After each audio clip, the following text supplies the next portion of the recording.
Buenos días. El día de hoy les quiero presentar una idea del gran politólogo francés Maurice Duverger. Esta idea la he escogido porque aclara muchísimas confusiones que tenemos en México y en toda Latinoamérica acerca de los políticos que tenemos en la escena nacional. Lo que nosotros vemos primeramente es que Maurice Duverger fue uno de los politólogos más importantes en todo el mundo occidental en el siglo XX. Sus libros, todos ellos publicados en Gallimard, son una de los referentes clásicos de la ciencia política.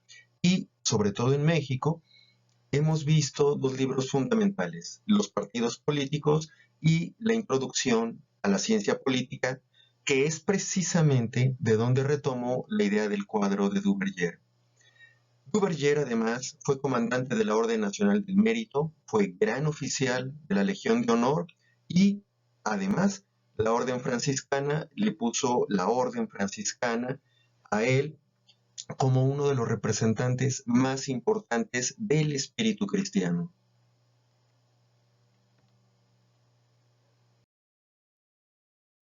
Lo que nosotros primeramente queremos ver es que el cuadro político de Duverger es una forma lógica para entender la realidad. No necesito decirles que la realidad política que tenemos en Latinoamérica es bastante ilógica. Entonces, por esto mismo, toda lógica que nosotros propongamos es una crítica al pensamiento que tenemos hoy en día. Y por supuesto, criticar es precisamente poner orden en la realidad. Como ustedes se dan cuenta fácilmente, poner orden en la realidad política de Latinoamérica, yo creo que es la tarea más importante que tenemos nosotros. La única forma para mejorar la política es criticándola lógicamente. Y entonces la ciencia política se convierte en una medicina para mejorar esta realidad.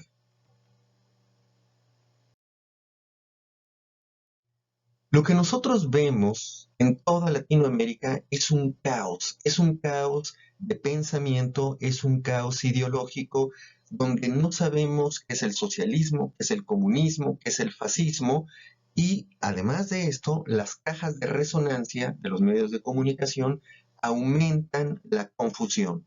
Precisamente queriendo evitar o disminuir esta confusión, Duverger nos presenta una idea que a mí me parece extraordinaria. Dice Duverger que toda la política puede ser llevada solamente por dos formas, ya sea por las armas o por las leyes. Pero además, toda política puede ser una política hacia la izquierda o una política hacia la derecha. Esto es esencial de la política. Es decir, todas las propuestas políticas que nosotros vemos en nuestra arena nacional o son por las armas o son por las leyes, o son hacia la izquierda o son dirigidas hacia la derecha. Pero si ya tenemos estas coordenadas, lo más sencillo es ubicar los sistemas de gobierno que son nuestro tema del día de hoy.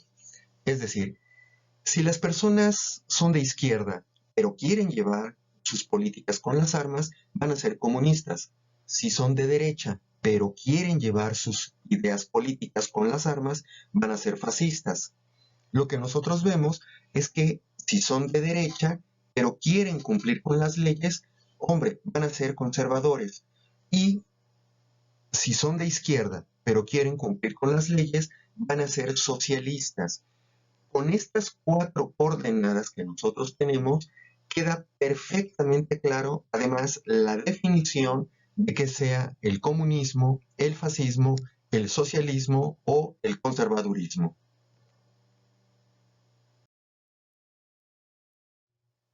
Además de esto, lo que nosotros vemos es la realidad histórica.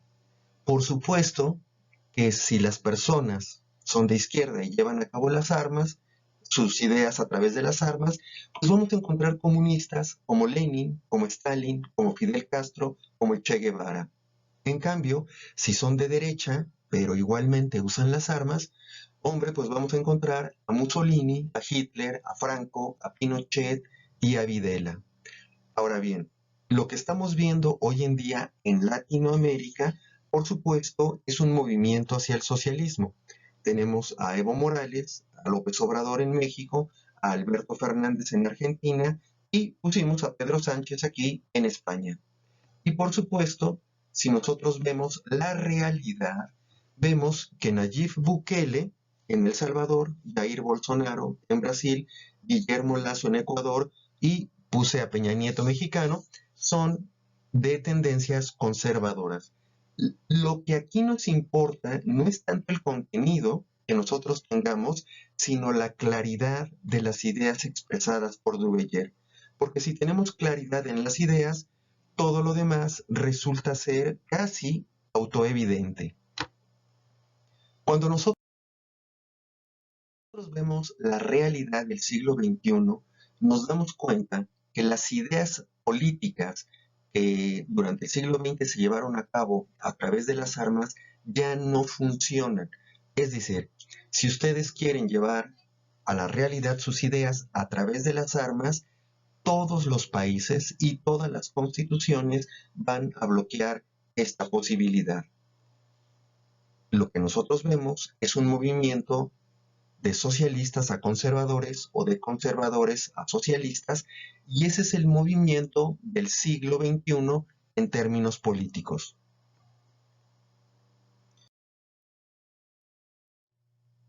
También es fácil darse cuenta que el cuadro de Duverger es una variante del plano cartesiano, que por supuesto diseñó René Descartes. Esta utilización matemática nos ayuda muchísimo para entender las trayectorias y para entender lo que pasa realmente en la realidad.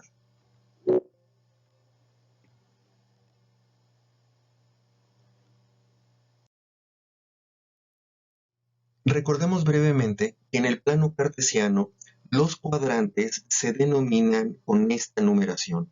Esta numeración nos interesa mucho porque vamos a trabajar con esta numeración en un momentito más. El cuadro de Maurice Duverger puede ser utilizado básicamente para saber dos cosas. Uno, cuál es nuestro discurso, qué tipo de discurso tenemos y, tal vez más importante, qué tipo de realidad nosotros vivimos. Por ejemplo, nosotros sabemos que en México los grupos de derecha, conservadores, tienen un discurso fascista, tienen un discurso donde hay que eliminar a los opositores, donde hay que eliminar a todos aquellos que vayan en contra de sus valores, y es muy entendible que tengan este tipo de discurso. Pero ellos no son fascistas, no han matado a nadie, no han abierto ningún centro de exterminio de ninguna manera. Son conservadores de clase media que simplemente su discurso es fascista, pero su realidad es conservadora. De igual forma, les platico de lo que pasaba en la UNAM hace 35 años. El discurso universitario era abiertamente comunista, pero la mayoría, la gran mayoría de los que estudiábamos ahí, éramos absolutamente conservadores. Esto nos interesa mucho porque es un mecanismo de análisis que necesitamos hoy en día, donde el discurso en los medios de comunicación y en las redes sociales es excesivo. Nos lleva a las armas inmediatamente. Pero cuando nosotros vemos la realidad de las personas, hombre, son personas que están a gusto en su realidad y nadie quiere ni matanzas, nadie quiere guerras, y mucho menos quiere matar a otras personas. En ciencia política, el discurso es muy peligroso porque puede llevar a cosas, por supuesto, que nadie quiere, como fue en el caso de los fascistas de verdad, como Mussolini o como Hitler o como Pinochet. Teniendo en cuenta el plano cartesiano, podemos analizar mucho mejor la realidad con las trayectorias, igual que en los planos cartesianos que utilizamos todos los días. tenemos nosotros que la política se mueve, los políticos van cambiando sus ideas.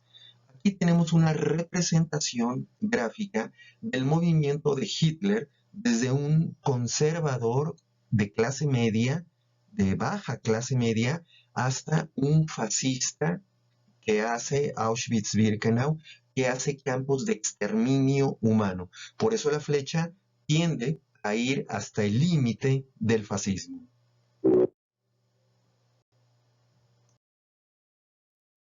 Nosotros podemos describir también gráficamente la trayectoria del presidente mexicano Andrés Manuel López Obrador, que comienza siendo un político de provincia, un político priista, y poco a poco, mientras van pasando las décadas, se va moviendo hacia la izquierda. Hoy en día es evidente la trayectoria que tiene Andrés Manuel López Obrador hacia el socialismo, pero no hacia el comunismo. Es decir, utilizar las armas para realizar sus ideas políticas no está en su horizonte de comprensión. Veamos ahora, por ejemplo, una trayectoria muy interesante en términos políticos, que es la del presidente nicaragüense Daniel Ortega. Daniel Ortega va a llegar al poder en 1979 cuando los guerrilleros comunistas toman el poder. Quitaron al dictador Anastasio Somoza de Baile y comienzan a hacer un régimen comunista en Nicaragua que no tuvo mucho éxito. Pasan las décadas y después gana las elecciones Daniel Ortega y entra como presidente legítimo gracias a las leyes. Por eso está tocando la parte de los socialistas en este gráfico. Pero últimamente lo que tenemos con Daniel Ortega es que está llevando a la cárcel a los periodistas y a los otros políticos opositores o simplemente que piensan diferente a él. Y entonces su trayectoria es de las más interesantes porque técnicamente ha estado casi en todo el cuadro de Mauricio Duverger.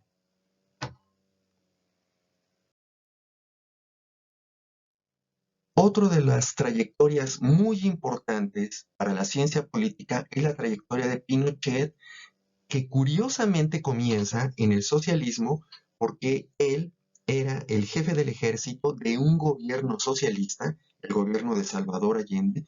Él trabajaba para Salvador Allende, por eso su trayectoria comienza en el socialismo y después del 11 de septiembre de 1973, Pinochet va a hacer un golpe de Estado y va a comenzar con un proceso fascista verdaderamente salvaje, de lo más salvaje que hayamos visto en América Latina. Pero ya después de una década de estar en el poder, hace un plebiscito para preguntarle al pueblo si se retira o no se retira. Y curiosamente, él mismo hace el plebiscito y acepta el haber perdido el plebiscito y entonces se va él como senador vitalicio. Es decir, regresa a ser conservador de derecha. Esta es una de las trayectorias más importantes y estas trayectorias que aquí he descrito yo muy rápidamente nos hablan del estilo latinoamericano de hacer política. No se les olvide eso, por favor, y vamos a pasar a la siguiente diapositiva.